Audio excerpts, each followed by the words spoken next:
Bonjour, bienvenue sur Aki Télé. Nous sommes au domaine de Pachan pour l'Assemblée générale des gardes particuliers qui se déroule ici même. Monsieur Couteau, nous profitons de cette Assemblée générale de gardes particuliers pour mieux connaître les spécificités de la garderie. Pourriez-vous nous en toucher un mot? Oui, évidemment. Oui, pour moi, ça va être chose facile depuis le temps que l'on exerce cette fonction. Ouais, aujourd'hui, c'est un moment incontournable, comme tous les ans. On fait notre assemblée générale. Ça permet de retrouver tous nos collègues adhérents et des nouveaux adhérents et des personnes qui accompagnent, qui sont solidaires de la garderie de la chasse, bien entendu. Voilà. Donc la garderie, ben, c'est vaste. Ça couvre beaucoup de domaines, mais on aura l'occasion d'en parler un petit peu plus tard, je présume. Quelle est pour vous l'importance de la garderie, des gardes particuliers? Alors, les gardes particuliers, ce sont déjà des hommes de terrain qui sont vraiment dans la commune pour laquelle ils sont nommés. Ça leur permet effectivement de connaître déjà les gens qui chassent, etc. Et le rôle, ce n'est pas de remplacer ni la gendarmerie ni les gardes de l'office, mais c'est un complément très important, sachant que les institutions nationales ont d'autres soucis que de courir après les chasseurs. Donc pour moi, c'est un relais contre les braconniers, pour la formation dans nos communes des gens qui ne chassent pas, et puis le contact pour régler les problèmes de braconnage aussi. Et votre mission est notamment de former des gardes-chasse. Alors, ça fait partie de nos missions. C'est un partenariat qu'on a avec l'association des gardes-chasse particuliers d'Aquitaine, la Fédération des chasseurs.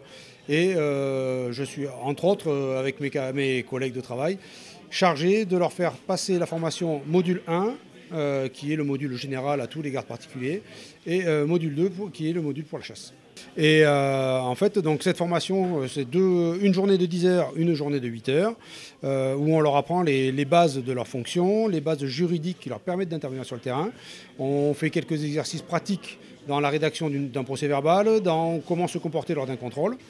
Et ensuite, une fois qu'ils ont passé tout leur cursus, je suis toujours à l'écoute si jamais ils ont besoin d'informations, que ce soit technique ou juridique, et aussi pour les accompagner sur le terrain de temps en temps quand ils ont des problèmes un peu particuliers, ils ne savent pas trop comment intervenir, on les accompagne sur le terrain pour faire des contrôles en commun.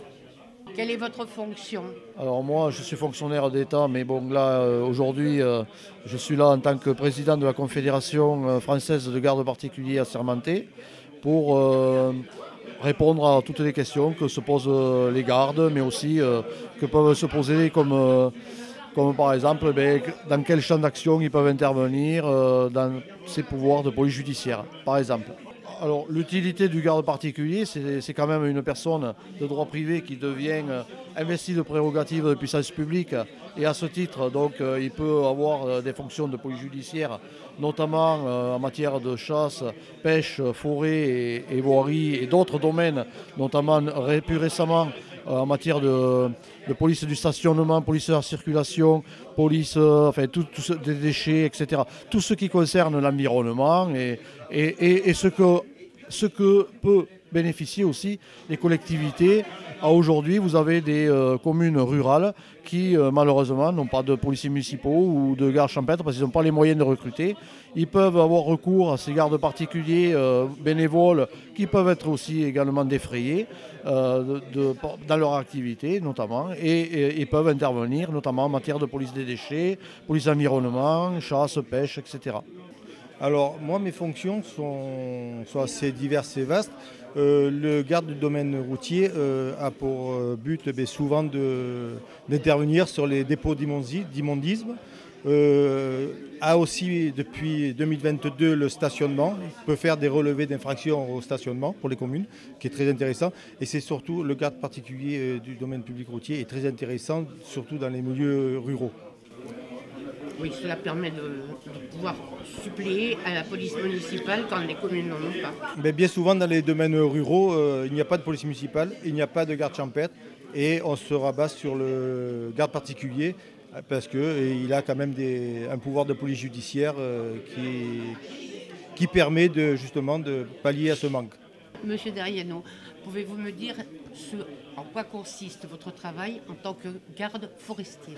Alors entre garde des bois et forêts, nous sommes commissionnés par des propriétaires privés, par des communes, pour la protection des espaces naturels, pour la surveillance des forêts, des propriétés privées.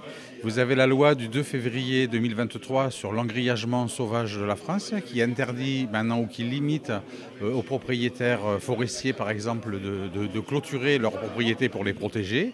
Donc ils font appel à des gardes particuliers et dans le cadre de ces missions, on lutte contre les dépôts de déchets sauvages, les dégradations sur les propriétés privées, les vols de bois, les vols de champignons, le passage intempestif des véhicules à moteur, des quads, 4x4 et autres qui déglinguent le milieu forestier, qui déglinguent le milieu naturel et l'environnement.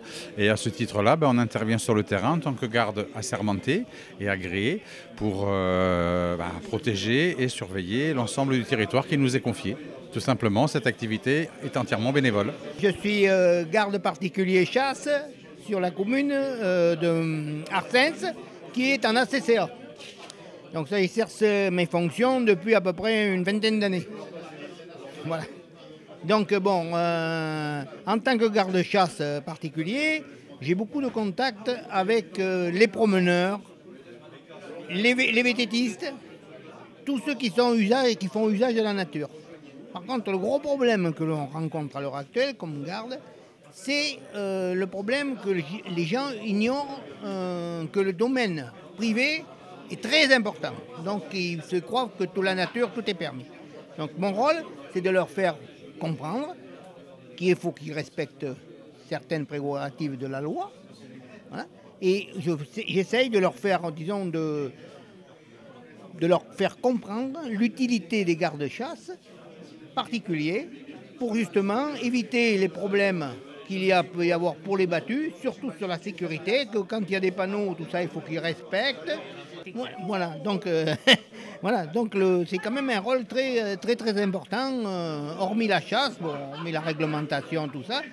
C'est déjà vraiment de faire un travail de terrain et ça occupe pas mal de temps. Alors, Monsieur Couteau, que retirez-vous de cette assemblée? Aujourd'hui, je suis ravi parce que une très forte présence, beaucoup de personnes intéressées, des questions positives, justement sur certaines fonctions des gardes particuliers, notamment la chasse, ça on le sait, la chasse, le garde particulier c'est incontournable, il apporte le soutien au président, aux sociétés de chasse, il s'occupe de la gestion, de la régulation des nuisibles, c'est quand même un point énorme au point de vue garde-chasse. Après, au-dessus de ça, il y a aussi le garde des bois particulier qui peut s'occuper de la préservation des bois privés comme des bois communaux, notamment le dépôt d'ordures. Il peut relever cette infraction, circulation d'engins à moteur, enlèvement de champignons, de fruits et de bois dans les propriétés forestières. Et tout ça dans un but d'apporter ce soutien, et tout ça gratuitement, étant donné que le garde est bénévole. Et il y a en plus de cela aussi les mairies qui peuvent être bénéficiaires de l'apport d'un garde voirie, tout ce qui peut être fait par le garde voirie, c'est-à-dire la circulation, le dépôt d'ordures sur les voiries, tout ce qui est voirie routière communale ou de PCI éventuellement aussi, et toujours dans le même soutien que toutes les autres positions de garderie, du bénévolat, et puis un respect dans la nature et de l'environnement, bien entendu, ça va de soi. Bien, Monsieur Couteau, on peut vous joindre comment? C'est simple, pour nous joindre, il suffit soit d'aller sur Internet sur notre site FGPA 33, c'est les garderies particulières de la Gironde, ou bien m'appeler, numéro de téléphone 06 08 77 78 39, ou bien mon mail personnel, je le donne même perso, vous voyez, couteau, COUTEAUJC, @orange.fr. Et je me ferai un plaisir de répondre à votre demande, et bien entendu, ce qui est mon intérêt et vos intérêts, les intérêts de la garderie. Merci Monsieur Couteau. C'était Catherine pour Aki Télé et à l'année prochaine.